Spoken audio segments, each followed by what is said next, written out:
The Suns last night have beaten the Bulls. They lost to Spurs 2 nights ago. They are currently sitting in 27 wins, 29 losses, 11th in the Western standings. Can they make the play-ins? Let alone can they make the playoffs? It's interesting. Last few months of the season left to go before playoffs start. Can the Suns actually make the playoffs? Can they perform in the play-ins? Because that's most likely how they're going to get in. But let's just explore how Mike Budenholzer can fix the mess that he partially put himself into, but the front office obviously hasn't helped out. Make sure to comment down your thoughts below. Make sure to like, comment, share, subscribe, all that good stuff. But I think first of all we have to address the issues the Suns have, and the biggest issue for me was Tyus Jones starting. Last night against the Bulls, Mike Budenholzer finally dropped Tyus Jones. When we brought in Tyus Jones, we never brought him to be a starting point guard. Yes, we needed a point guard, and we obviously have turnover issues. We still have turnover issues this year, but there's a reason why Tyus Jones accepted a vet minimum, and that's because he knew that with the stars that he's playing around, when he's playing alongside Beal, KD, Book, he's going to be getting looks and he's going to be having career highs. And Tyus Jones, no matter where he's gone, he's always been a backup point guard, sorry. So when the Suns already had defensive issues, obviously a big issue was the turnovers last year under Frank Vogel. But we were small in size already and we decided to bring in Tyus Jones, and as a backup I would have been happy. But starting, it was not the right idea. Finally, Budenholzer has realised that and he dropped him last night. And the game against the Bulls, Bradley Beal back into the starting lineup, 25 points. Devin Booker, 29 points. KD, 27 points. The big three combined for 81 points. And a lot of talk has been about whether this big three is really a big three. For me, obviously, when you're getting in Bradley Beal on that contract, on that big money, it's always going to be hard to find the right pieces around him. And not only him, but around KD and around Devin Booker. But, whenever them three do start, they always do perform together. And injuries has been a problem, obviously. Bradley Beal has been injured quite a lot this season and last. KD was actually quite fit for these last 2 seasons, so has Book. But anytime them three play, it seems like a few games later, one of them is out and we're back to a big two. So, a lot of people are saying, should the Suns have made that trade? And when you're looking at it and when you're thinking about at the time, 100% they should have made the Beal trade. And necessarily, just because his move failed, it doesn't mean the big three should have failed. I feel like the pieces that they got around them was actually horrible. If you got them a competent big, a big that can run, a big that can move, a big that can get easy buckets at the rim, it would have been a lot more better. If we got them some wing defenders, if we kept Tumani Kamara, who is honestly having a great season for the Portland Trailblazers, if we gave minutes to Ryan Dunn, and I'm going to be coming to that soon, if we got in a few wings, if we didn't obviously trade for Grayson, but we did get size and athleticism, then obviously off the bench you could have had Bol. We still could have had Tyus Jones. We still could have had Royce O'Neal. Like all these players, we still could have had Nick as well. So, in terms of the roster construction, the big three necessarily wasn't a bad idea, wasn't a bad plan. Obviously, speaking in retrospect, we probably shouldn't have done it. But when you're looking at it at the time, it probably wasn't a bad idea. But then when you're getting Nurkic to come in, when you're getting players like Grayson Allen, when you're getting, role players that aren't the role players that we need, then that's when it becomes an issue. We should have got the right players in. We should have got athleticism. We should have got size. That's the way the NBA is going. You need bigs that can shoot. You need big players that can defend.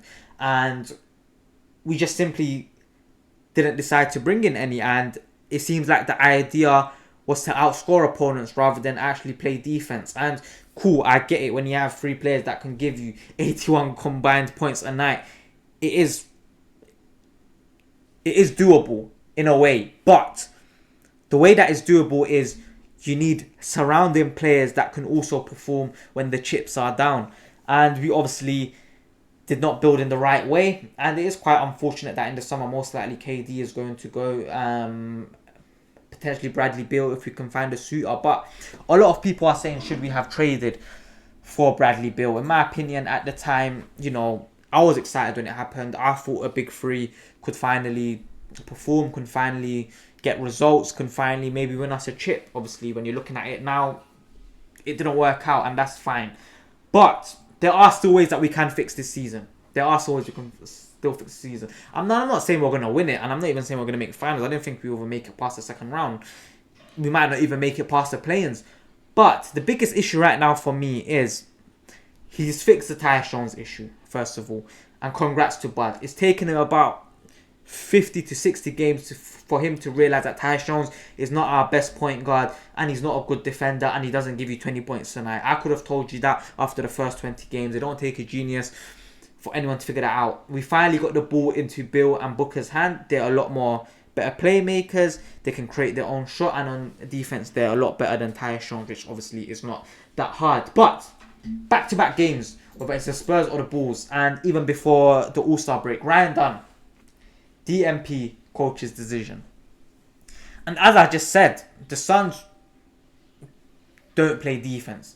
The team that they've designed is a team to outscore other teams, not to out-defend other teams. But you always need one or two players that can actually defend. And Ryan Dunn is one of them. When the Suns obviously went on their run in the beginning of the season, and just before the All-Star break, before we got them few losses, we were on a nice run as well, where Booker was averaging about 30 points a night. Ryan Dunn was starting alongside KD, alongside Book, alongside Nick. Also was also getting minutes. But Ryan Dunn, how are we not playing him? He's our best defender. He can fight off screens. He's very good one-on-one. He can get you blocks. He can get you rebounds. He can also, on the offensive end, yes, his three-point shooting hasn't been the best, but he's still shooting 30%.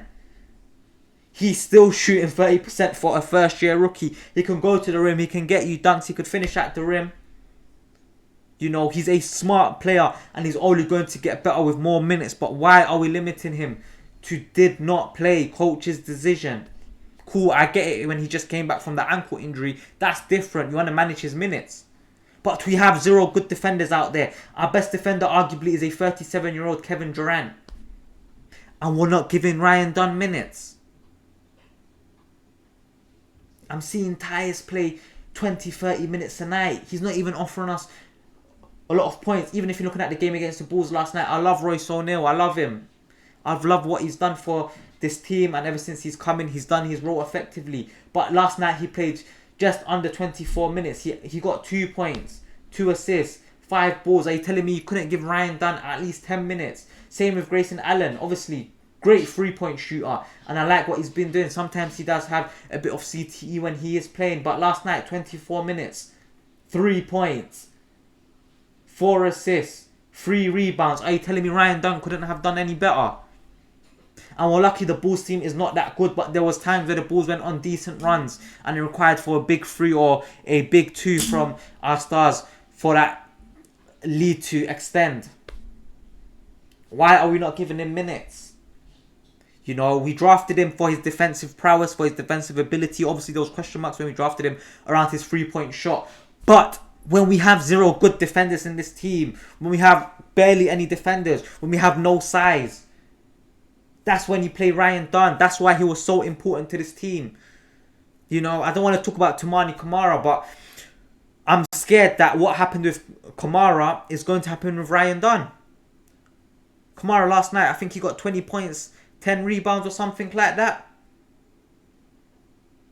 You have to give the rookies minutes for them to prove themselves, for them to get better, because at the end of the day, a lot of people say the Suns don't have a future, and right now it's true, we don't have a future, but we have a player in Ryan Dunn who, he's playing with Kevin Durant, he's playing with Bradley Beal, he's playing with Devin Booker, he's playing with these leaders, these experienced players that when he's sharing the minutes with them on the court, he will learn, so that when they do leave, or when they do decide to get traded somewhere, he can obviously not step up, but he can take what they taught him and he can apply it to his game. Not every day you're going to have Kevin Durant as your mentor. No, not for every game, not for every training session. You're not going to have that. Bud has to be playing Ryan Dunn. For a team that's so bad defensively, it doesn't make sense for Ryan Dunn to not be playing. First step, he got it right. You benched Tyus Jones after 60 games. Well done. Do you want a medal? No. But now you have to play Ryan Dunn. Give him back his 20 minutes a night he was getting. I'm not saying he should be starting because obviously Bill was back into the starting lineup and I feel like Royce has been performing well. Obviously a poor night last night. But eventually Dunn should be starting next to KD and Nick at the 5. But it is frustrating because when you look at the Spurs game, he only got 20... I believe he only got the last 20 seconds. But the Spurs kept on going on runs because we didn't have any defenders. We kept on playing small ball. And fair enough, you want to play KD at the 5.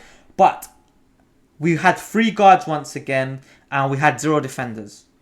If you put an in Dunn there, cool. I get the idea of the small ball lineup is so that we could have scorers. And, you know, the Spurs, when they lost Wemby, they didn't really have any big players. They were also playing small ball lineup. Biyombo, I believe, played a few minutes. But are you telling me Dunn couldn't have played for us to get a few stops? For us to close the gap?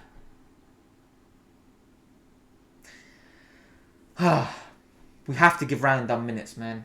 We have to. You could say that we have no future. You could say that we obviously don't have a lot of assets. But my fear is that Ryan Dunn is going to be used as an asset. And if he is used as an asset, then, you know, James Jones, Matt Ishbia, there has to be questions asked. Because it is concerning. And if we do really want to make a chance of making the playoffs, which is most likely, again, going to happen through the play-ins, we're not just going to be able to outscore the Warriors if we do face Warriors. We're not going to be able to outscore the Mavs. We're not going to be able to just outscore the Timberwolves. We're going to have to be playing hard defense. And in a team, again, that lacks defense, Ryan Dunn has to be playing over 20-25 minutes a night. And if you are going to be playing the small ball lineup, please don't play KD at the 5. Play Bobo at the 5 and get KD back at the 4. Because at least what that means is that KD gets the ball a lot more. Last night against the Bulls, finally, KD in the 4th quarter, he was the one bringing it up. He was the one that was dictating plays. He was the one that was calling shots. He was the one that was calling for screens, calling for players to be left, right, in the paint, in the corner. And look what happens when he's calling the shots. We win the game, which it was a close game, but, you know, he was calling the shots. He did make a few big shots, but he got double teamed.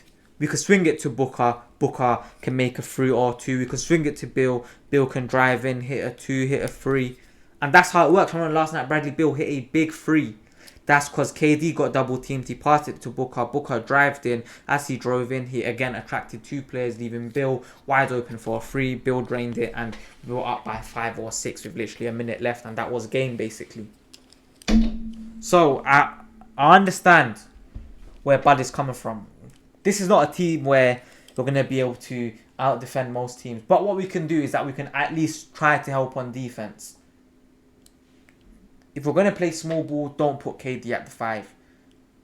Put Bo at the 5. Finally, Nick Richards, he got the minutes that he deserved last night. Again, against the Spurs. Nick Richards plays 9 minutes, and in them 9 minutes, he got 6 rebounds, 3 assists. Mason Plumlee, in 17 minutes, he didn't even get half of the assists. He got 3 assists. 3 assists, 3 boards, 2 points. My apologies, I meant rebounds. He only got 3 boards and he still got less points than Nick Richards in almost double his minutes. I don't know what Bud has. He finally lost his, if you call it a fetish, he finally lost his fetish for Tyus Jones. He still has one for Mason Plumlee. But finally, Nick is getting the 28 minutes that he deserves. I don't mind Plumlee as a backup centre. There's not really much that I can ask for him other than just fight for boards, and when you get your chance, just go out through him. Because last night he was a bit more aggressive. He got 10 points. Like, you know, 10 points for Plumlee in 60 minutes is quite good. 6 boards. You know, we can't really ask for much more. But the season, we still got a few more months left. We do have the hardest schedule in the NBA remaining. And, you know, we really do need Bill to stay fit. We do really need Booker and KD to stay fit. And we need Bud to figure out his rotations. Because once he figures out those rotations, once he figures out who's playing, we can easily go on a run like we did at the start of the season. Or like we did just before that poor run of form that we had before the All-Star break. We can easily do that. And the thing is, when you, and I say it every video, when you have Kevin Durant and Devin Booker, yes, they ain't surrounded by the greatest pieces, but again, like I told you, they can combine for 50-60 a night. Now that Bill is back into the starting lineup, he adds the extra 20-25 points. That's 80 points from your big 3. All you need from the other 7 to 8 players who are going to get minutes is another 40 points, another 45 points. And obviously every night they're not going to be combining for 81. But as teams draw attention to them, you're going to be leaving Grayson open. You're going to be leaving Royce open. You're going to be leaving one of the big three open. Nick is going to get a lot more open. So we have to capitalize on it. And Bud has to figure out what he needs to do with this team if he even wants to make playoffs. Because right now Frank Vogel was a lot better with a worse team. Yes, we got swept, but I don't even think we're even going to make playoffs, if I'm being completely honest with you. I think every team in the plains is better than us. It's going to be tough. It's going to be completely tough. And whether or not we make it is down to the players, their work ethic, how they fight on the defensive end, whether or not they can make open shots, and also Bud choosing the right teams, calling the right time for a timeout, starting players like Dunn, Bolt a lot more, and limiting players' minutes like Tyus and Plumlee. And even if we do make playoffs, I don't think we'll do much in it. A lot of the teams are better than us. I mean, every single team that's going to make the playoffs is going to be better than us. But Kevin Durant, Devin Booker, Bradley Beal, if they're fit, hopefully they can perform. And if Bud can somehow figure it out, who knows? We may even make the second round. I'm not asking for much this year because I know that it's failed. And I feel like I've accepted that it's failed. But all I want is a bit of heart, a bit of grit, a bit of fight, I'm up at 3 a.m., 2 a.m. watching these games. And I'm seeing us get dominated on boards. I'm seeing us miss open shots, miss open layups, I'm seeing Bud play the same guys that have failed him constantly. All I ask is a bit of consistency from Bud. But all we can do is hope right now as Suns fans. But that's been the video. I do hope that you guys did enjoy, It's a video where I just like to get my thoughts out. Make sure to comment down your thoughts below. Make sure to like, comment, share, subscribe. Hopefully we can make playoffs, but we'll see. We do have a tough run coming up. But I've been NajibTalksSuns and I'm out. Peace.